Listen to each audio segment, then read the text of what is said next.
Who really owns London?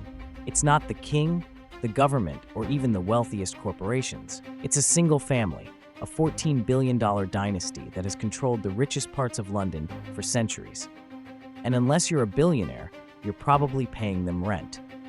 As you walk through London's most expensive neighborhoods, Mayfair, Belgravia, Eaton Square, chances are you're stepping on land owned by one family. A dynasty so rich, they own more land than the British government. Meet the Grosvenor family, the secretive landowning empire that has shaped London's fate for over 1,000 years. But behind their grand estates and royal connections lies a history of scandals, corruption, and power moves that most people will never hear about. Most aristocrats lost their wealth centuries ago, but not the Grosvenors. While old money families crumbled under taxes and failed investments, they thrived, grabbing more and more of London's prime real estate. They didn't just buy houses or buildings, they took entire districts. And now, their empire stretches across London, the UK, and even overseas. But here's where things get really interesting. This dynasty isn't just about wealth. They've been caught up in some of the most shocking scandals imaginable. So how did the Grosvenors become richer than most countries?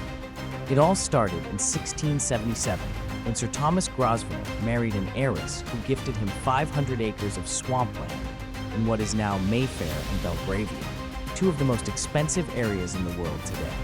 Back then, it was nothing but marshland.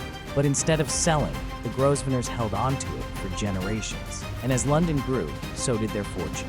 Today, their company, Grosvenor Group, controls massive real estate across London, from shopping centers to luxury apartments. And they're not just rich, they literally decide who gets to live in the city's wealthiest areas. But here's the thing. While their real estate empire keeps growing, so do the controversies. For a family that's supposed to represent class and royalty, the Grosvenors have a long history of messy scandals. In 2000, the Duke of Westminster, one of Britain's richest men, was linked to a high-end call girl ring. Their tax arrangements?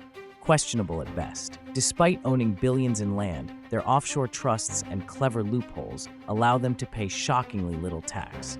And despite being close allies of the royal family, their influence over London's wealthiest districts has raised serious concerns about how much power one unelected family should have. And yet, despite all this, the Grosvenors aren't going anywhere.